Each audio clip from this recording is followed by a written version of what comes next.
사회, 더 행복이 넘쳐나는 사회를 위해서 그런 미래적 관점에서 기본소득을 제안하고 있습니다. 준비가 다 됐을까요? 다 됐네. 네, 이제 이재명 시장님을 모시고 기본소득에 대한 이재명 시장님의 철학을 들어보도록 하겠습니다. 앞으로 모시겠습니다. 큰 박수 부탁드립니다.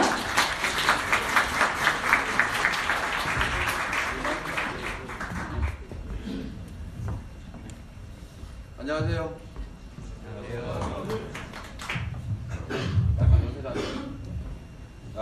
마이크 괜찮아요? 마이크 돼요? 네, 되고 있습니다. 들려요? 네. 반갑습니다. 지금 아주 재밌는 발제를 들었는데 역시 세계는 급속하게 바뀌고 있는 것 같습니다. 미국의 레스토랑 가게 가면 인공지능 로봇가 음식을 만든다고 이미 기사 없이도 자동차가 도로를 달리고 인공지능이 바둑기사, 세계 최강의 바둑기사를 다 쫓았습니다. 최근에는 한 판도 못 이겼다고 하더라고요. 완전 백전백패였다고. 변화는 미래이 아니라 지금 현재 진행 중인 것 같습니다. AI의 탄생으로 그야말로 전문직이 사라질 것 같습니다. 기자, 여기 있는 기자님들이 일단 누가 대신 다 찍어주고 쓸 거예요. 의사, 애널리스트 모두 로봇이 대신하였습니다. 2016년 1월에 다보스 포럼 다보스에서 열린 세계 경제 포럼에서 약 5년 안에 약 510만 개 정도의 일자리가 사라질 거다 이렇게 예측했다고 합니다. 로봇이 일자리를 장식하는 시대, 기본소득은 더 이상 구제를 해주는 그런 복지가 아니라 4차 산업혁명 시대의 성장을 위한 패러다임입니다. 기본소득에 앞장서는 것은 상당히 아이러니하게도 AI, 자율주행 자동차, 로봇, 4차 산업혁명을 주도하는 그야말로 일자리를 없애고 있는 실리콘밸리인 걸 알 거예요. 실리콘밸리의 기본소득 브라더스라고 불리는 사람들은 이렇게 말합니다. 테크놀로지가 인간을 대체하면 일자리가 없어지고 발생하는 막대한 이유는 소수에게 기속된다. 소비 여력은 떨어지고 불평등이 심화돼서 결국 현 자본주의 체제는 붕괴한다 라고 말합니다. 이미 전 세계는 변화를 보고하고 있습니다. 1974년에 캐나다 다우킨이라고 하는 저소득 지역에서 기본소득을 시행해 봤다고 합니다. 시작 전에는 이 지역 주민들의 병원 입원율이 8.5%였는데 기본소득을 실험하고 난 후에 보니까 병원의 입원율이 확 떨어졌다고 합니다. 기본소득을 도입하니까 병이 덜 걸렸다. 그뿐만이 아닙니다. 미국의 알렉스까지는 가장 많이 알려진 것처럼 주민들에게 매년 2,000달러 정도를 지급합니다. 핀란드, 프랑스, 캐나다 등 많은 나라가 기본소득 실험에 이미 들어갔습니다. 실리콘밸리도 기본소득을 실행 중입니다. 아까 이미 보여준 것처럼 Y 컴비네이터라고 하는 데가 이미 시행하고 있습니다. 크리스 후, 로빈 체이스, 알버트 웨버, 샘 알트만 등의 실리콘밸리 창업자들은 이미 기본소득 브라더스들입니다. 크리스 유가 이렇게 말한다고 합니다. 크리스 유 창업자죠. 아이폰과 페이스북의 새로운 경제는 대중의 투명으로 이어지지 못했다. 하지만 우리가 해결할 수 있다. 그건 바로 모두에게 현금을 주는 것이다. 우리나라에서 이런 얘기하면 포퓰리스트라고 엄청난 비난을 받을 것 같습니다. 왜 공짜로 사람들에게 돈을 줘서 게으르게 만드는가 이렇게 말하는 것이죠. 뿐만 아닙니다. 기본소득은 아까 여기 자료에서 잠깐 보여준 것처럼 정통 자유주의 경제학자들에게도 이미 주목받고 있는 개념입니다. 모든 국민을 자유롭게 하기 위해서 필요합니다. 18세기 토마스 페인, 밀턴 프리드만, 하이에크 등의 경제학자들도 기본소득을 지지했습니다. 제가 함께 번역한 책에 그런 내용이 들어있습니다.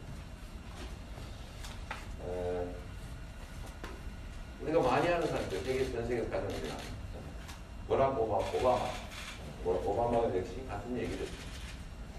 기본소득제가 로봇이 일자리를 잠식할 것이라는 우려를 해소할 수 있는 잠재력을 갖고 있다. 미래는 기본소득의 역할에 대한 사회 보편적 지지 여부에 달려있습니다. 기본소득에 대한 보편적 지지를 획득하지 못하면 그야말로 가장 심각한 상황을 보여올 수 있다. 그런 뜻입니다. 우리 성남에서의 경험을 잠시 말씀드리도록 하겠습니다. 우리나라에서 최초로 기본소득을 실험한 곳은 바로 성남입니다. 원래 박근혜 대통령이 공약할 때는 이걸 준비를 했는데 65세 이상에게 소득 자산과 관계없이 20만 원씩 지급하겠다 했는데 못했죠. 그래서 성남에서는 한번 해봤습니다. 3년 이상 거주한 24세 청년에게 연 100만 원을 지금 지급하고 있습니다. 분기별로 25만 원을 지급합니다. 지급 방법은 여기 하나 추가적 요소로 지역화폐로 지급했죠. 이 지역화폐가 반드시 우리 지역 내 영세 자영업자에게만 쓰여질 수 있도록 설계했습니다.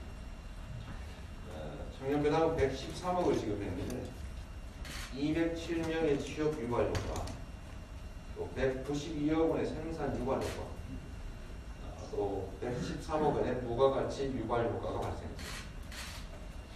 저는 성남의 경험을 살려서 기본소득을 생애 주기별로 부분적으로 일단 도입하고 또 전 계층에게 확대해 나가는 그런 방법을 생각해 봤습니다. 완전한 기본소득은 아까 발표한 것처럼 최소한 연간 월 3, 40만 원 정도는 되어야 최소한의 생존을 유지할 수 있습니다. 초보적 단계이기 때문에 일단 전 국민을 상대로 한 기본소득은 일단 연간 30만 원 정도로 시작해 보기로 했습니다. 그 재원은 바로 국토보유세입니다. 우리가 이름 붙이기로는 땅 부자, 그걸 많이 가지고 있는 사람들이 한 5% 정도의 약간의 주가의 부담으로 전 국민이 국토보유세를 부담하기는 하는데 본인이 돌려받게 되는 바로 기본소득이 그 납부하는 세금보다는 많기 때문에 다 이익이고 약 5% 정도만 자기가 내는 것보다 반등이 적게 됩니다. 이 국토보유세를 약 초기 단계니까 15조 5천억 정도 설계해서 걷고 이걸 국민당 모두에게 국민당 30만 원씩을 지급할 계획입니다. 우리나라의 부동산에서 발생하는 불로소득이 매년 369조 원이라고 합니다. 물론 이것도 정부 통계를 가져간 것이기 때문에 숨겨진 지하 경제를 고려하면 훨씬 더 많은 걸로 추측됩니다. 이런 불로소득이야말로 우리 경제를 갉아먹고 있는 돈의 경우 아니냐 그렇게 생각이 됩니다. 이들에 대한 세금을 제대로 걷어서 우리 국민 모두가 함께 나눠서 쓸 수 있다면 이 나라의 동맥 경화가 풀리게 되는 계기가 되지 않겠나 생각합니다. 기본소득의 구조는 이렇게 만들어봤습니다. 생애 주기별로 배당을 하고 또 특수계층들, 농어민, 장애인 이런 쪽에 배당을 하고 좀 전에 말씀드렸던 전 국민에게 땅부자세, 국토보유세를 걸어서 그 정부 기본소득 목적세로 만들어서 전액 전 국민에게 반환하는 방식으로 설계해봤습니다. 우선 기본소득을 생애 주기별로 시작해서 전 계층을 확대하는 겁니다. 0세에서 2세까지는 12세까지 아동배당, 또 13세에서부터 18세까지는 청소년배당, 주로 학생에 해당되겠죠. 19세부터 29세까지는 청년배당, 그 다음 65세 이상은 노인빈곤율이 높기 때문에 우선적으로 노인배당 실시하고 장애인과 농어민, 거의 시장 개방으로 특별한 피해를 입은 영역인 농어민들, 거의 또 전략 산업이기 때문에 거의 특별히 배려해서 특수배당을 시행할 계획을 한번 세워봤습니다. 그리고 모두에게 1인당 100만 원씩을 지급하고 전 국민에게 시행되는 30만 원 정도의 국토부에서 땅부자세를 걷어서 하는 전면적 기본소득을 합치면 1인당 130만 원 정도 되죠. 기본소득은 그야말로 아까 발표도 나왔는데 그야말로 취약계층 지원을 하는 복지정책이 아니라 성장을 위한 새로운 패러다임, 새로운 경제 질서를 만들 것이다 이렇게 얘기하고 있습니다. 성남에서 만든 기본소득 중앙정부를 통해서 전국으로 확대해 봤으면 하는 게 제 바람입니다.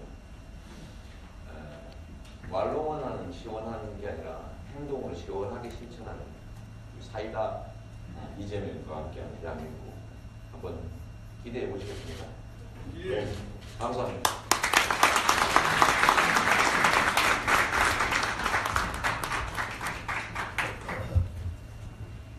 예, 말씀 잘 들었습니다. 다시 한번 큰 박수 부탁드리겠습니다. 네, 이렇게 강의는 이제 마치도록 하고요.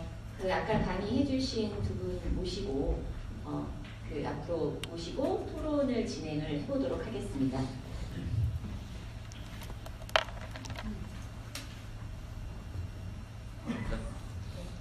패널 새로 한 분 더 오셔서요.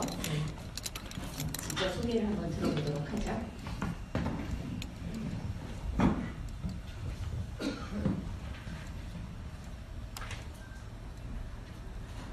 이 토크쇼는 그냥 저희 이렇게 패널 세 분에게만 발언 기회가 주어지는 건 아니고요. 여기 함께 계시는 분들의 그 적극적인 참여에 의해서 좀 활발하게 이루어졌으면 좋겠습니다. 그래서 저희가 그 두 개의 열쇠말 카드를 드렸거든요.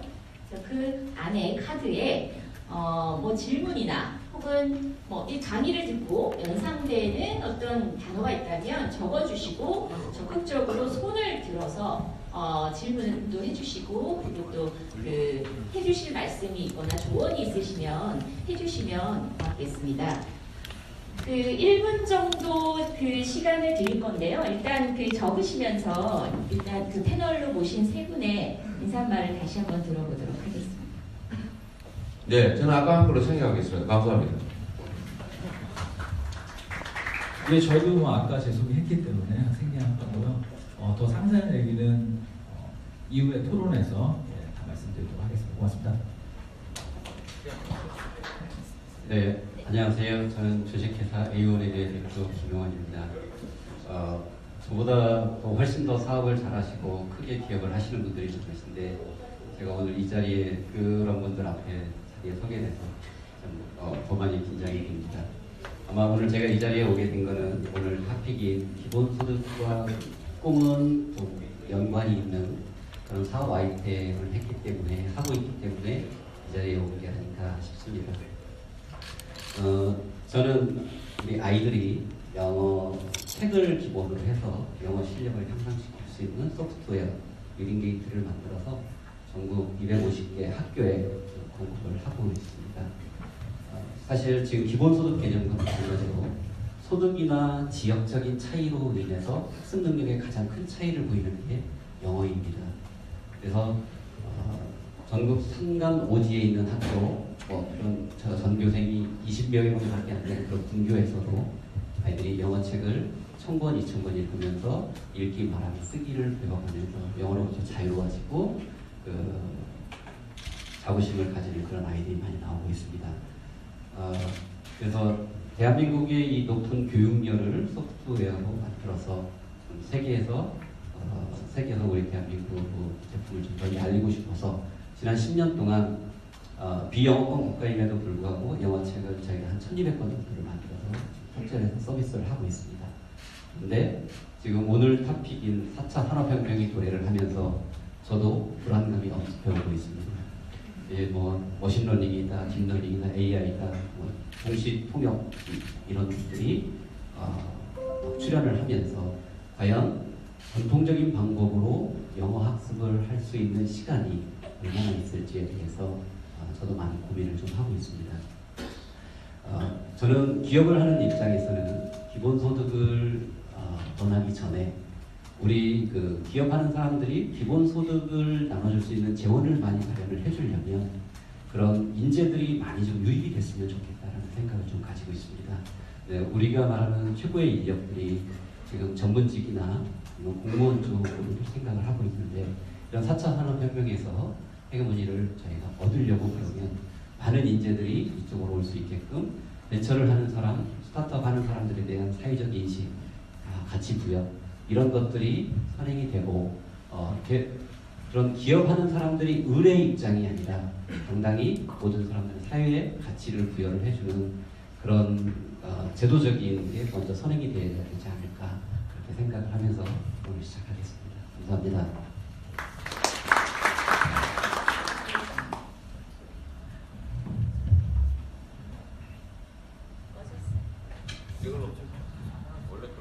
예, 여기가 그 창조혁신센터인 것 같은데 소프트웨어는 굉장히 좀 네, 그 이렇게 열쇠말 카드 혹시 작성 다 하셨나요? 여기 오신 분들이 그 아까 제가 이 강사님께서 말씀하실 때 전혀 참여를 안 하는 강의하는 사람들 예예. 네, 두 분 지금 카드를 들어 보여주셨습니다. 그러면 먼저 원래는 진행상 네 분의 질문을 받아야 함에도 불구하고 참여가 저조한 가운데 두 분만 먼저 얘기를 들어보도록 하겠습니다.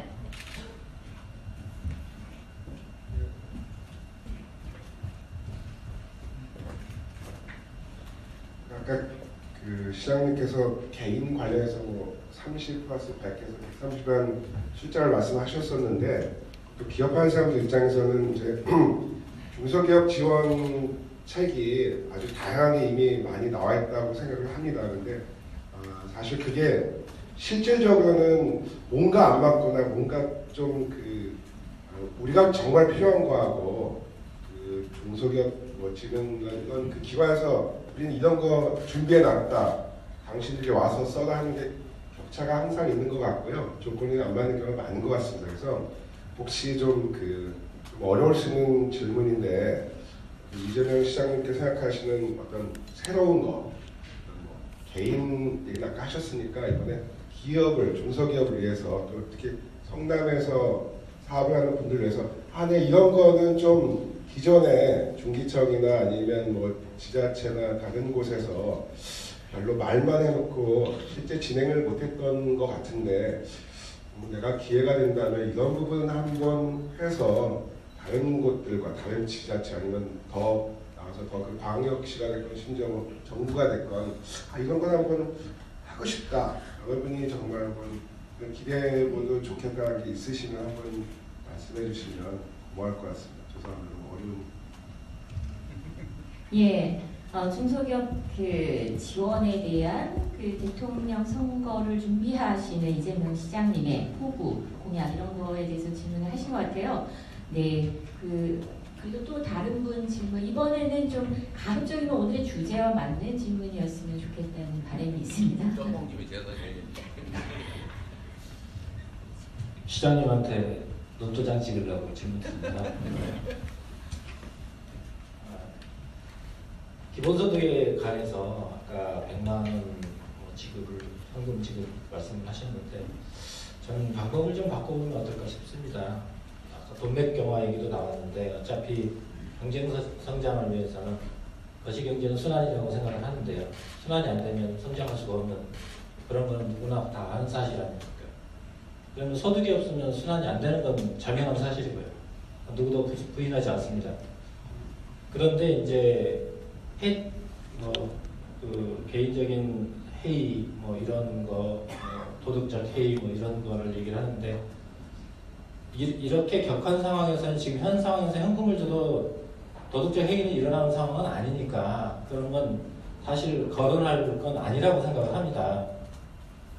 그런데 그런 논란이 있으니까 또 방법을 바꿔보면 어떨까 하는 생각인데요. 제가 예전에 한 2, 3년 전에 제기했던 방법이긴 한데 8인이 하나의 조를 이뤄서 국민이 창업 아이템을 제안을 하면 500만 원씩 무조건 지급을 해주자 하는, 그래서 경제 활성화를 한 2년 뒤에 경제가 어려워지니 미리서 한번 손을 한번 써보자 하는 제안을 했었어요. 페이스북이랑 이렇게 해서. 아는 사람은 아는데요.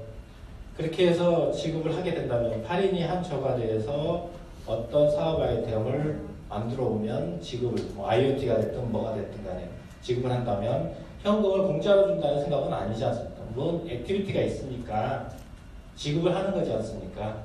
그런 거에 대한 보답으로 준다라는 그런 철학적인 그 회유 이런 거를 좀 써보면 그 다음에 그 팀들 중에서 필터링을 해서 1, 2차 팀에게 또 2차 지원을 해서 그 사업을 또 활성화하는, 특히 IoT나 이런 제조 쪽을, 우리나라 디바이스 제조가 상당히 약한데요. 중국이 완전 싹 쓸고 있는데요. 그런 거를 좀 더 디벨롭먼트해서 어떤 아이템을 산업에 심어주는 그런 정책을 한번 써보시면, 제가 그때 3조를 투입하면 100만 이상의 고용 창출 효과가 나온다라고 저는 그때 주장을 했었습니다. 그러면 여기에서 성남에서 1천억을 투자하면 10만 이상의 고용 창출 효과가 나오지 않을까 생각합니다. 예, 조언 겸 그리고 또 그 이재명 시장님의 관련된 그런 질문이셨던 것 같고요. 고맙습니다. 그리고 또 다른 질문 없으신가요? 예, 두 분 더 있으시네요. 예, 안녕하세요. 오늘 뭐 시장님 만나서 반갑고요. 또 기본소득을 말한다니까 저도 굉장히 좋습니다. 근데 소득은 우리 이제 국토소비에 의해서 뭐 세금으로 하신다는데 결국은 소비가 돼야 소득이 창출된다고 저는 봅니다.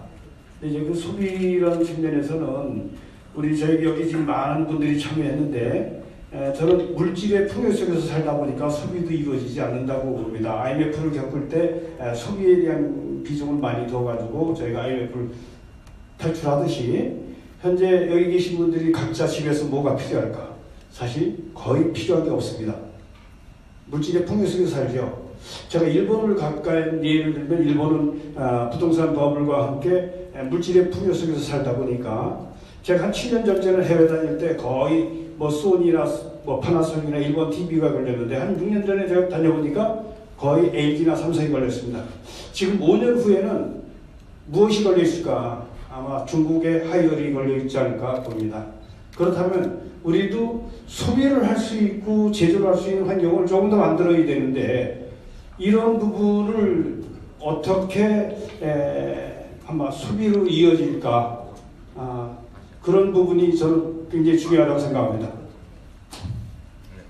예, 지금 질문이 굉장히 많이 중요한 질문들 많이 해주셨고, 그래서 한 번 더 듣고 하기에는 좀 맥이 끊길 것 같아서요. 여기까지 일단 듣고 답변을 들어보고 그 다음에 또 다른 질문을 이어가도록 하겠습니다. 네, 제가 이걸 메모를 하다 보니까 잊어버릴 것 같아서 지금 처음 질문하신 분이 중소기업 지원책은 뭐가 있냐 이렇게 말씀하셨는데 저는 이게 지금 뭐 정부에서 하고 있는 각종 중소기업 지원책이 정말로 종류별로 부처별로 엄청 많습니다. 창업 지원, 뭐 경영 지원, 자금 지원, 시장 개척 지원, 기술 개발 지원, 뭐 온갖 명목에 직접 지원, 또 뭐 세제 혜택, 뭐 고용 지원 정책 등등 많죠. 제가 그런 얘기, 뻔한 얘기 해봤자 거기다 하나 더 하는데 특별한 의미는 없을 것 같고, 정말로 의미 있는 거는 중소기업 또는 창업하시는 분들이 자신의 성과를 뺏기지 않고 성과를 자기의 것으로 만들 수 있는 그런 사회 시스템이 정말 중요한 것 같습니다. 제가 그래서 가장 중요하게 얘기하는 것이 공정사회거든요. 이 공정한 사회는 모든 영역에서 필요하죠. 저는 경제 영역에서 특히 판교에 입주하신 우리 성공한 벤처 기업가든지 뭐 벤처도 아니죠. 이런 분들하고 만나서 얘기를 드릴 때 제일 가슴 아픈 얘기가 뭐냐면 자기는 후배들한테 창업과 기술 개발 이거를 대한민국에서 하지 말고 해외로 나가라 라고 권한다는 거예요. 이유는 창업하든 기술 개발을 하는 어떤 성과를 만들면 자신의 것으로 만들 수가 없고 전부 다 탈취당한다. 라는 거죠. 이게 이제 불공정한 경제 시스템 때문에 그런데 저는 그 불공정한 경제 시스템을 통해서 자기들이 이룬 성취보다는 더 많은 성과 결과를 취득하는 약탈적 경제 시스템 때문에 사실은 이 경제 생태계가 망가지고 있다.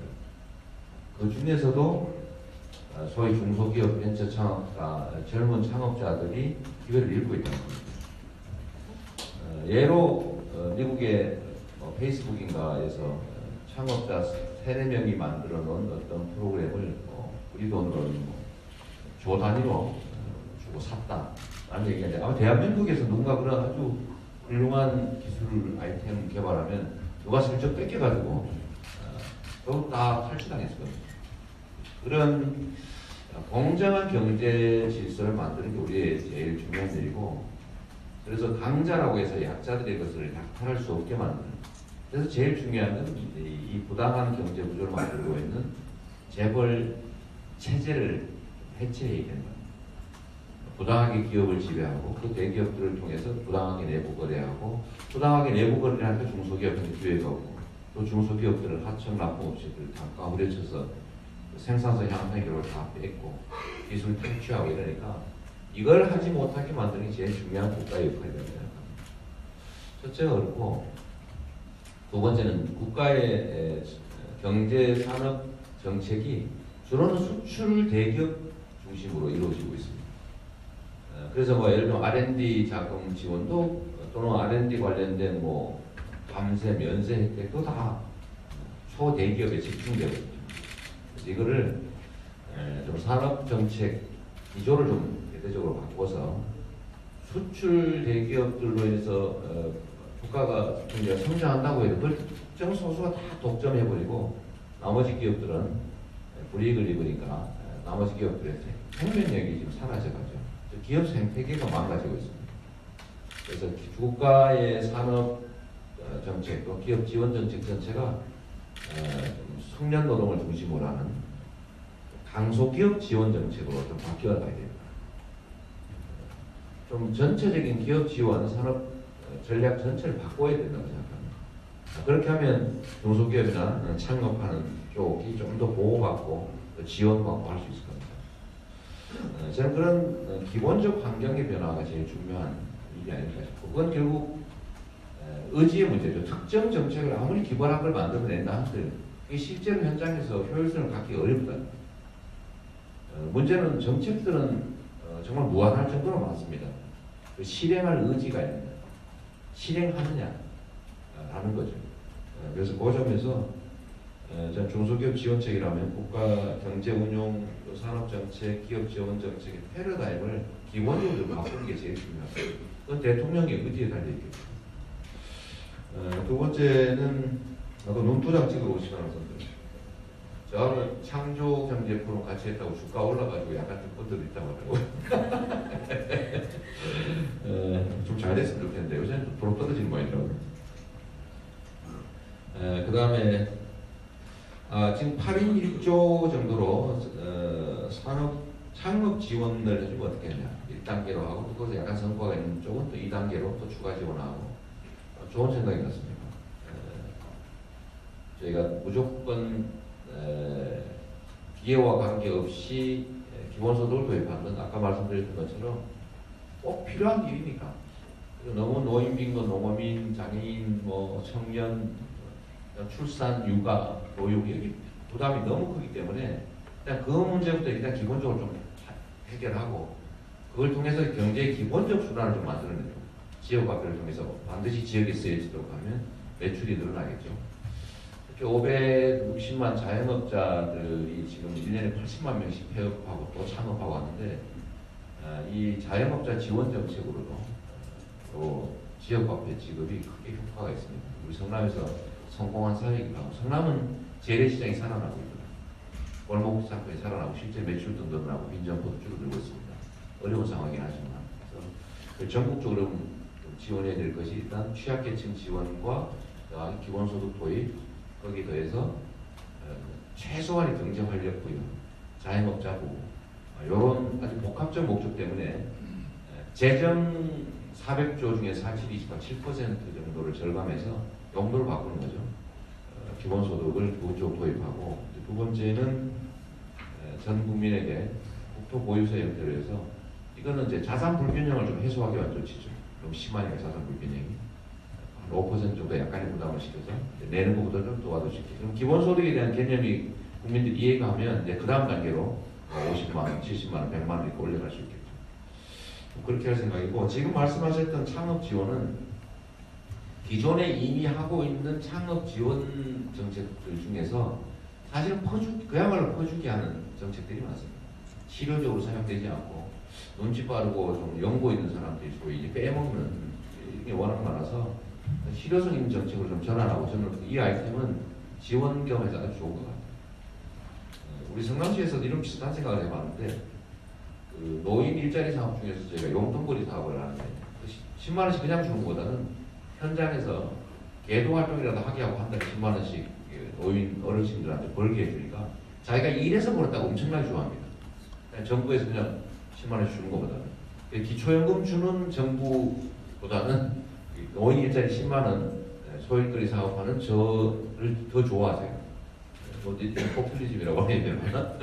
인기 얻기 위한 정책인데, 이것도 실효적이고 현장에 도움되는 정책으로 일부 전환하면 충분히 가능할 것 같습니다. 창업에 효과가 있는 것 같아요. 세 번째로 소비가 돼야 소득이 창출되는 거 아니냐, 그 말씀 맞고요. 물질적으로 풍요해서 안 된다라고 하는데, 우리나라 경제가 제대로 살아나기 위해서는 첫째 제일 중요한 게 우리 국민들 소비자의 가처분 소득을 늘려줘야 된다. 지금 가처분 소득이 거의 제로 상태인데, 이 가처분 소득을 늘리는 방법으로 지금까지 썼던 방법이 주로 뭐냐면 부채를 늘리는 거였어요. 예를 들면 김대중 정부 때는 카드를 거의 무제한으로 발행해서 카드 빚으로 사실 소비를 진작했죠.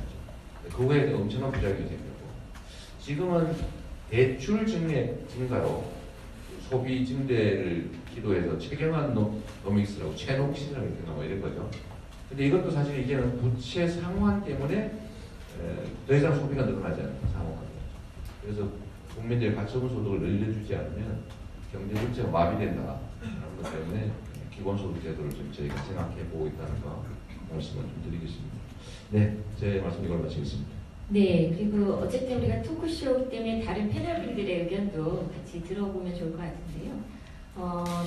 그 세 가지 다 말씀해 주셔도 좋고, 또 세 가지 질문 중에서 두 분이 생각하시는 그 아이디어나 그리고 의견 이런 것도 주시면 좋을 것 같습니다. 그 주인 소장님부터. 예, 제가 지금 이 주제와 관련해서 좀 말씀드리면, 저는 세금 관련된 이슈만 하나 말씀드리도록 하겠습니다. 아까 제 발표 중에 보시면 그 세계 8명의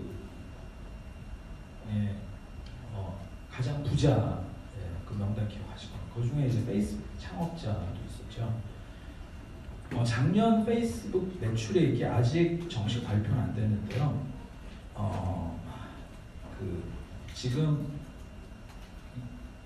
한 30조에서 35조 사이가 이렇게 될 것 같습니다. 그래서 30조 정도로 우리가 생각을 해봤을 때, 그 30조의 매출을 벌기 위해서 이제 직원이 얼마나 있을 거라고 생각을 하시나요? 이렇게 한번 찝어서 이렇게 답변을 받거나 할 수는 없기 때문에 이제 마음속으로 한번 생각을 해보세요. 올해 이제 대한민국 예산이 한 400조 조금 넘는 걸로 보지 않습니까? 근데 작년 페이스북 매출액이 30조에서 한 35조 사이가 되고, 그 30조의 매출을 발생시키기 위해서 과연 그 직원이 몇 명이나 될까? 직원 숫자는 정확히 작년 하반기 기준으로 15,000명 조금 넘는 숫자예요. 그러면 어떤 동일 매출액을 발생시키는 제조업 기준으로 봤을 때 한 10분의 1에서 20분의 1 정도의 직원을 가지고 있는 거죠. 근데 더 놀라운 사실은 30조의 매출이 발생하는데 거기서 영업이익이 얼마나 될까요? 영업이익이 무려 40%가 넘습니다. 자, 그럼 영업이익 기준으로 따졌을 때는 30조의 40%라고 생각하시면은 거의 10조가 넘는 수익을 내고 있는 거죠. 수익이 아니라 이제 영업이익을 내고 있는 거잖아요. 그러면 그 엄청난 영업이익 기준을 봤을 때는 제조업 기준 따지면 거의 한 고용 하는 노동자 숫자는 100분의 1, 200분의 1 것입니다. 자, 그러면 페이스북을 한번 생각을 해보세요. 그럼 페이스북은 사실 이제 저나 여러분들 또 시장님 같은 분들이 다 이제 각계 전투로 사용을 해가지고 거기서 광고 수입, 거의 대부분이 광고 수입이에요. 광고 수입으로 30조가 넘는 그 매출을 올리고 있는 거잖아요. 그리고 40%의 이제 영업이익은 다 페이스북 겁니다. 페이스북이 뭐 사회적 기부를 일부 할 수도 있겠지만 그거는 페이스북의 선의에 우리가 이제 바라는 거죠. 또 세금도 이제 여기에서 다 이렇게 해가지고 상당히 내지 않습니다. 수익 발생 자체를 거점 자체를 여기로 두고 해가지고 그럼 그게 과연 정당한 것인가? 그래서 세금에 대해서도 다시 한번 생각하실 점이 없다. 4차 산업혁명 시대에는 그 어떤 기술을 가지고 있는 사람이 엄청난 부를 창출합니다. 근데 그 부 창출이 그 사람들만 잘해서 창출되는 게 아니라 수많은 시민들이 그 사람들의 수익에 기대하고 있는 엄청 기여를 하고 있는 거죠. 그렇기 때문에 그러한 엄청난 수익이 발생되는 이미 발생하고 있는 그런 기업들에 대해서 이거 세금을 어떻게 산정할 것인가. 그다음 시민들의 어떤 알게 모르게 하고 있는 엄청난 기여들 이런 것들을 가치로 어떻게 환산하고 그걸로 세금을 부과하고 그걸 또 시민들한테 다시 돌려줄 것인가 하는 논의도 같이 있어야 되고 그런 것들이 다 이제 기본소득의 밑바탕 자원으로 이제 사용될 수 있는 부분이라는 생각이 듭니다. 한국도 이제 포탈이나 그다음 게임 업체들이나 이런 많은 수익이 있죠. 그거를 뭐 강탈하지 않는 게 아니라 우리가 다시 한번 그거에 대한 논의를 하자 뭐 이런 말씀을 드리고 싶습니다.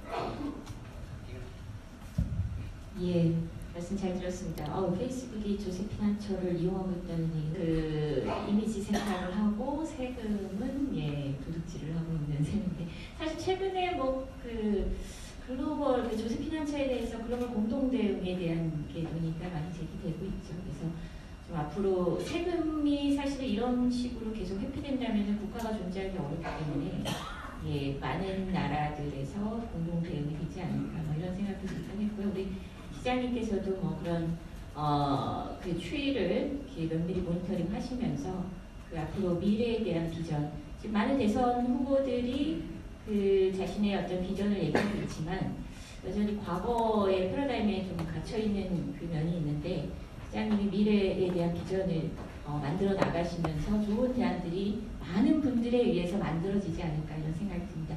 아까 저기 또 질문 안녕하십니까. 저 상대원동에서 조그만 바이오 벤처 기업 하고 있는 이대현 대표입니다. 오늘 시장님께서든지 또는 유한석 소장님께서 발제해 주신 내용 듣고 많은 생각을 하게 되었습니다. 그 중에서 기본적으로 아마 기본소득을 우리 새로운 복지의 아이템으로 고민하시는 거는 말씀하신 것처럼 이 사회가 불공정하거나 또 소외된 계층이나 취약계층이 그 벗어나기 위해서는 다른 방법보다 굉장히 유효하다는 생각을 하고 계신 것 같습니다. 저 개인적인 의견으로는 제가 일본에서 한 7년 정도 유학을 했었고 일본 기업에서 한 10년 정도 일을 한 경험이 있습니다. 제가 일본을 특별히 이렇게 칭찬하거나 그럴 생각은 없습니다만은 그들 직장에서 보면 굉장히 사회주의적인 그런 문화가 굉장히 많이 있다는 생각이 들었어요.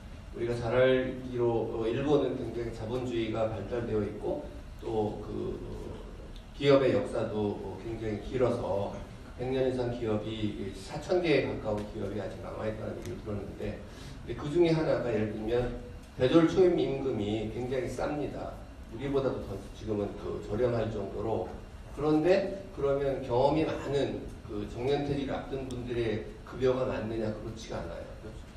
대입 초입 임금에 비해서 불과 2배 내지 3배 정도밖에 안 되니까 전체적으로 그 생산성에서 차지하는 인건비의 비중이 굉장히 작고 도리어 이제 시설 투자라든지 새로운 R&D라든지 이런 쪽에 투자하면서 지속 가능한 경영을 하는데 굉장히 많은 노력을 기울이는 걸 보고 굉장히 우리와 다른 그런 기업과 또 사업의 문화를 갖고 있구나 이런 생각을 했습니다.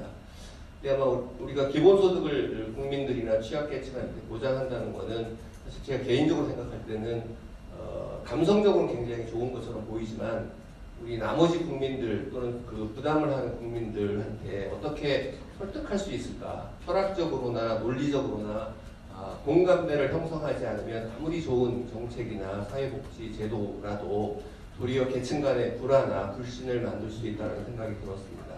그래서 그 부분에 대해서 좀 더 세계적이고 정말 국민들이 납득할 수 있는 그리고 공감할 수 있는 논리가 또 노력이 전제되지 않으면 이와 같은 그 소득 재분배 또는 소외계층들한테 어떤 국민으로서 가져야 될 권리를 보장한다는 거가 도리어 또 다른 문제를 생기게 하는 계기가 되지 않을까 이런 생각이 좀 들고요. 지금도 말씀하신 것처럼 기업, 중소기업을 지원하는 여러 가지 그 사업들이나 정부나 지자체 사업들이나 이쪽에서도 그 기업 간에는 굉장히 불공정하다는 얘기를 많이 하거든요. 예를 들면 그런 어떤 특정 자격을 가진 기업이 아니면 응모를 할 수 없다라든지 또 업력이 얼마 이상이 안 되면 안 된다든지 반대로 업력이 얼마 이상 넘으면 안 된다든지 해서 사실은 그 공정한 경쟁보다는 제한 경쟁을 시키는 경우도 많이 있습니다. 그거는 아마도 무조건적인 그 오픈 경쟁을 시켰을 때보다 적절히 어떤 제약을 둬서 그런 취약한 기업이나 아니면 부족한 부분을 채워줄 수 있는 그런 노력을 하지 않으면 아마 그 기업들은 또 살아나기 어려운 그런 환경도 생길 수 있다는 생각이 들어서 그런 제한적인 경쟁을 시키기도 하는데 그것이 또 다른 문제를 만들기도 하고 그래서 항상 옳은 것이 절대 옳은 게 아니고 또 항상 나쁜 것이 절대 나쁜 게 아니다라는 생각이 들어서 이 부분에 대한 조금 더 적극적인 국민 설득 노력이 필요하지 않을까 이런 생각이 들었습니다. 제가 이제 간단하게 말씀을 좀 드리도록 하죠. 저희가 설계하고 있는 거는 이제 1단계, 2단계로 나눌 수가 있는데 1단계는 응급조치로 이미 기존에 국민들이 부담하고 있는 데서 더 이상 부담을 시키지 않고 기존 예산 400조 중에서 7% 정도를 투자해가지고 28조 원이면 되니까 내년에 시행을 시작한다고 하면 사실 내년 예산도 한 430조 정도 늘어날 거기 때문에 제가 한 6% 정도로 줄일 수가 있죠. 전체 액수에. 한 6% 내지 7% 정도를 다른 용도에 쓰는 걸 좀 전환해서 다른 용도라고 하는 주로 SOC 불필요한 생산성 향상에도 도움이 안 되고 하고 있는 이런 SOC 예산이나 낭비성 예산들 조정은 충분히 마련할 수가 있습니다. 전체 예산의 한 6, 7% 정도이기 때문에 그 정도로 일단 2,800만 명에 대해서 일단 응급적 조치를 한다는 거죠. 2,800만 명이 100만 원씩 하면 2,828조 원인데 이거는 이제 아까 말씀드렸던 것처럼 지역화폐 형태로 각 지역에 쓰여지도록 설계해서 당장 지금 급한 최소한의 유효 수요 시장이 아주 말라가니까요. 그래서 그 문제를 일단 해결하고 두 번째 단계는 이제 진정한 의미의 기본소득 제도가 도입되게 될 텐데 그거는 이제 제도 변경이 필요합니다. 제가 1단계는 대통령의 결단만으로 충분히 할 수 있는 상황입니다. 기존의 세금으로 하는 겁니다. 추가의 부담을 이제 만들고 새로운 제도를 만들려면 이제 국회의 동의가 필요하고 그 과정은 2차로 해야 되겠죠. 단계를 나눠서. 근데 2차는 결국 지나친 자산 불균형, 앞으로 아마 지나친 소득 불균형, 주로 이제 4차 산업혁명에 대비한다면 이제 지나친 소득 불균형을 시정하는 방향으로 가야 되겠죠. 그러니까 예를 들면 법인세 누진 제도를 계속 추가 설계해 나가야 될 겁니다. 그렇게 해서 제도를 바꾸는 것은 2차 단계로 할 텐데 거기서 이익을 얻게 되는 압도적 다수 또 손실을 보게 되는 아주 예외적인 소수 이걸 명확하게 해놓으면 저는 이제 조세 저항이라든지 새로운 제도 만들 때 대한 국민적 저항은 상당히 많이 줄어들 수 있다 이렇게 생각합니다. 그래서 일단 이게 좀 단계적으로 설득해 가면서 해야 되기 때문에 한꺼번에 동시에 할 수는 없고 단계별로 1단계는 예산으로, 기존 예산으로, 2단계는 새로운 제도 창설 그렇게 해나갈 생각이어서 저는 뭐 국민 설득에 크게 문제가 없을 거라고 생각합니다. 아직 내용을 잘 모르시니까 기본소득 하면 머리에 생각나는 게 월 300만 원 스위스 이렇게 생각이 나는 거거든요. 전에 이제 국민투표 했으니까. 그러니까 뭐 국민 게을러지지 않겠냐, 실현 가능성이 있겠냐 이런 얘기하는 건데 저희는 그 한 10분의 1로 줄여서 초보적으로 시작하는 거니까 이게 알려지면 저항도 적게 되고 공감도 많이 늘어날 거라고 생각합니다. 그 질문해 주신 분은 그 약간의 그 오해가 있으셨던 것 같아요. 그러니까 중산층에게 세금을 걷어서 취약계층에게 현금을 준다가 기본소득은 아니고요. 모든 계층과 관계없이 보편적 복지로서의 기본소득을 이해를 해주시면 좋을 것 같습니다. 지금은 이제 복지가 가난을 증명하는 방식으로 복지가 공급이 되고 있죠. 그래서 사실은 세금을 내서 복지 수급비를 감당하는 중산층도 불쾌하고 가난을 증명해서 복지 수급비를 타야 되는 저소득층도 불쾌합니다. 보편적 복지로 넘어가야 다시 공동체가 회복되고 내가 낸 세금을 내가 다시 돌려받는 구조, 이게 이제 모두가 확인하는 공동체가 되지 않을까 이런 생각이 드는데 아마 기본소득의 철학은 이런 새로운 보편적 복지의 또 다른 형태로 전개되지 않을까 이렇게 좀 많이 이해해 주셨으면 좋겠고요. 우리 또 그 아까 말씀을 안 하셨는데 김 선생님이 그 질문과 무관하게 또 해주실 말씀 있으면 하시면 좋을 것 같습니다.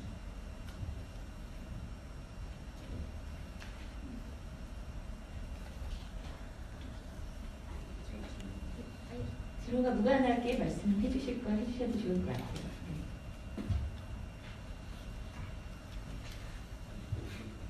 예, 괜찮으시면 우리 유 소장님은 제가 시장님한테 질문 하나 드려도 되나요? 이 기본소득이라는 개념 자체가 논의가 이제 분명히 필요합니다. 그리고 한국같이 사회 안전망도 없고 노동구조 유연성도 없는 이런 나라에서는 사람들의 생존과 자유를 위해서 분명 필요한 주제인데 문제는 한국의 정치 상황에서요. 가짜 자유주의자, 가짜 시장경제주의자들, 가짜 우파들이 많지 않습니까? 그래서 온갖 트집을 잡아서 일단 이런 것들이 수면 위로 떠올라서 어떤 그 메이저한 논의가 시작되는 즉시 어떤 하나의 프레임을 더 씌울 것 같아요. 뭔가. 그래가지고 국민들이 자세히 모르는데 그것만 들으면 이거 무슨 놀고 먹는 사람들한테 뭐 혜택을 준다는 얘기야? 이렇게 생각하게 돼요. 그렇기 때문에 어떤 재정 마련이라든가 장기적인 전략, 이게 잘 되기 위한 전략과 함께 어떤 그 네거티브에 대응하기 위한 트집 잡히는 거에 대응하기 위한 이런 전략도 있어야 할 것 같은데 거기에 대해서 한 말씀 해주십시오. 네. 이미 이렇게 공격이 시작되고 있습니다. 제가 분명히 1차 기본소득은 재원 부담 추가시키지 않고 기존 재정을 조정해서 한다고 했는데 2차로 초보유세를 도입해서 전 국민에게 준다. 분명히 나눠줬는데 종편에서 지금 보도를 이런 식으로 하죠. 국민 세금 걷어서 나눠준다. 뭐 이렇게 이미 이런 공격이 시작됐죠. 그러니까 이 정보 왜곡을 통해서 국민들한테 반대를 조직하려고 하는 거죠.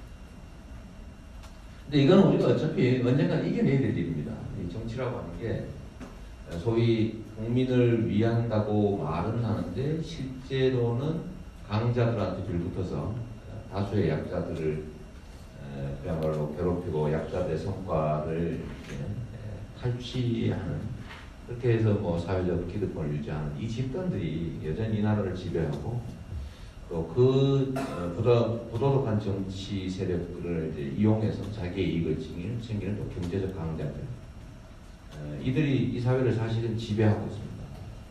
그냥 우리는 국민이 나라의 주인이고 정치는 국민의 뜻을 대신하는, 국민에게 충실하게 복무하는 사람 또는 집단이라고 생각하지만 실상은 그렇지 않죠. 그걸 깨는 게 저 같은 사람이 할 일이고, 저는 무모하지만 이런 허위 보도로 국민들을 속이는 언론과 싸우면 헛떨어진다 다 지적합니다. 정세 얘기 절대로 하면 안 된다. 하지만 저는 정세 얘기를 하죠. 또 노동자 얘기를 하면 절대 안 된다. 라고 하지만 저는 노동자 얘기를 안 해요. 왜냐하면 우리가 가야 될 길이니까. 기본소득도 마찬가지. 우리 가야 될 길인데 이게 강자들 입장에서 왜 강자들이 마음대로 독식할 수 있는 기회와 소득과 자산을 왜 약자들에게 우리가 이걸 나눠야 되느냐 라는 반감을 갖고 있죠. 그런 반감을 가진 사람들은 이제 뭐 기존의 언론이든 뭐 정치 체제든 이런 걸 동원해서 자기들 주장을 관철해 나가는 건데 결국 그걸 향해서 정면으로 돌파하고 싸워서 이기는 게 우리가 해야 될 의무, 사명이라고 생각합니다. 왜곡에 대해서도 싸우고 또 우리가 더 열심히 한 명이라도 더 설명하고 또 오늘 이런 자리도 이 중에 계신 분도 오늘 얘기 들어보니까 세금 걷어서 우리한테 더 걷어서 하자는 게 아니구나. 결국 4대 강인이 뭐 자원외교니 뭐 순실이 예산이니 이런 식으로 낭비되는 엄청난 예산들이 있는데 그것만 깨끗하게 정리해서 28조 원 예산의 7% 만드는 게 일도 아닙니다. 사실. 얼마든지 마음만 보면 할 수 있죠. 그럼 전 국민이 28조 원의 혜택을 볼 수 있다면 자영업자들 매출에 도움이 된다면 유효수요 창출하는 중소기업들 도움 되지 않겠습니까? 그러니까 그런 쪽으로 가야죠. 이겨야 될 거지. 뭐 장애는 있는 거 이미 알았으니까 열심히 하도록 하겠습니다. 네, 시간이 많이 흘렀습니다. 그래서 토크쇼도 마무리하고 이 자리를 마무리해야 될 것 같은데요. 사실 뭐 많은 장애가 있지만 말씀하신 대로 우리 이재명 시장님은 그동안 성남에서도 많은 실질적인 성과, 실험 이런 걸 진행하고 주민들로부터 큰 호응을 받고 있는 것으로 알고 있습니다. 사실 이 싸움은 저는 1대 99의 싸움이라고 생각합니다. 이재용 그 회장이 국민연금에 7천억이나 손실을 입히면서 본인은 10조 원에 해당되는 삼성전자 주식의 지분에 대한 지배력을 획득을 했습니다. 이게 과격한 거고 이게 바로 자본주의 그 시장 시스템에 맞지 않는 현실입니다. 우리가 바꿔야 되는 것은 바로 이 과격한 현실을 바꿔야 되는 거고요. 모든 사람들이 최소한의 생활을 해야 되는 99%를 위한 기본소득을 이야기하는 오늘 이거는 우리가 적극적으로 받아 안아야 되고 또 만들어 나가야 될 미래가 아닌가 싶습니다. 오늘 이렇게 많은 분들이 함께해 주셔서 고맙고요. 예, 이것으로 마치도록 하겠습니다. 제가 끝나기 전에 한 얘기만 네.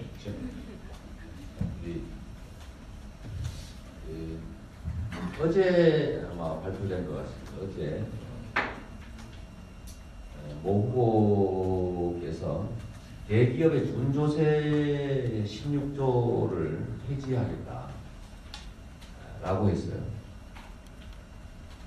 근데 그 16조라고 하는 게 뭐냐면 대기업들이 어딘가에 대규모 개발 사업을 하게 되면 개발 부담금을 냅니다. 개발했던 이익을 얻는 것 중에 일부를 회수해서 그걸 학교, 기반시설 이런 거 만듭니다. 수출을 하게 되면 수출로 인해서 피해보는 집단들을 위한 무슨 부담금 이런 걸 내요. 이거는 어떤 사업을 통해서 이익을 보면 그 이익 중에 일부를 공공을 위해서 내놓는 건데 이 공짜로 주는 게 아니고 우리 국민적 합의에 의해서 이익을 보는 사람이 비용도 부담한다. 이익은 특정 개인 기업들이 보고 그에 따른 부담을 전 국민이 세금으로 부담하는 게 부당하지 않습니까? 이익 보는 사람이 그에 따른 부담도 해야 되는 거죠. 그래서 이걸 소위 뭐 개발 부담금이니 각종 부담금 형태로 대기업들에게 부담하고 있고 그게 한 연간 뭐 16조 정도 된다는 건데 그래서 대기업들은 이런 부담금을 내는 대신 그 수십 배에 해당되는 이익을 얻고 있습니다. 그런데 이걸 폐지해 주게 되면 이제 그 대기업들이 얻는 이익의 부수에서 당연히 부담해야 될 부담까지도 국민들이 세금으로 부담하게 되죠. 이게 사회적 차이, 격차를 좀 더 확대하게 됩니다. 불평등을 심화시키죠. 그래서 이 문제에 대해서는 지나치게 강자 중심의 정책이다. 만약에 과거처럼 무슨 뭐 국민성금, 무슨 그 평화의 댐 건설기금 또는 이런 걸 얘기했다면 그거는 폐지해야 되겠죠. 실제 요새는 그런 거 없습니다. 만약에 최순실한테 준 돈 이런 걸 얘기한다면 그거는 준조세가 아니고 뇌물이죠. 네, 그건 뭐 19조, 16조 이게 들어있지도 않습니다. 그래서 재벌들, 뭐 정경련, 자유기업원 이런 데가 요구하는 대기업들의 준조세 폐지 요구를 받아들여서 그걸 폐지하겠다고 하는 거는 좀 우리 문재인 후보께서 철회해 주셨으면 좋겠다. 그걸 우리 사회의 가장 심각한 문제는 강자들의 횡포와 격차입니다. 불평등, 불공정, 격차. 불공정의 핵심 강자의 횡포죠. 강자의 횡포, 불평등. 그로 인한 엄청난 격차 이거고, 이 불평등과 강자의 횡포를 청산하자. 그게 적폐청산이고, 그리고 이걸 통해서 공정한 나라 만들자. 평등하고 공정한 경쟁이 보장되고 격차가 축소돼서 모든 사람이 기회를 가지는 나라 만들자. 이게 우리 촛불 집회에 참여하는 우리 촛불 국민들의 여망인데, 저는 이 사회의 강자고 불공정한 경쟁을 통해서 부당한 이익을 얻고 있는 그들이 좀 더 불공정한 룰을 통해서 더 많은 부당한 이익을 얻도록 대기업들의 준조세를 폐지하자. 이거는 우리 촛불 혁명에 우리 국민이 원하는 바와 반대로 가는 것이다. 제가 보기엔 좀 그 참모들이나 이런 쪽이 좀 너무 깊은 고려 없이 한 얘기가 아닌가 그런 생각이 드는데, 좀 심사숙고해서 좀 철회해 주셨으면 좋겠습니다. 전 아무리 발언을 할 기회를 주는 줄 알았는데요. 그래서 저도 한 말씀을 좀 드리면, 아까 그 시장님 말씀이 그 벤처들이 하는 것들을 뺏기지 않게끔 하신다고 그랬는데, 대기업뿐만이 아니고요. 일선에서 일을 하다 보면 국가기관에 의해서도 그런 게 많이 자행이 되고 있습니다. 진로 적성 검사가 붐을 일으킨다 그러면 얼른 만들어서 그 사기업이 아닌 그 투자한 거를 가지고 뭐 시행하려고 한다든지, 그 프로그램도 그렇다든지. 그래서 드린 노력을 보고 그거를 존중해주고 잘하는 부분은 정부 공무원들이 많이 좀 취업을 좀 해줘야 되는데, 그거는 꼭 대기업에서뿐만이 아니고 국가기관에 의해서도 그런 일이 자행되고 있는 거는 조금 많이 방패 막기를 좀 해주셨으면 좋겠다는 생각을 좀 합니다.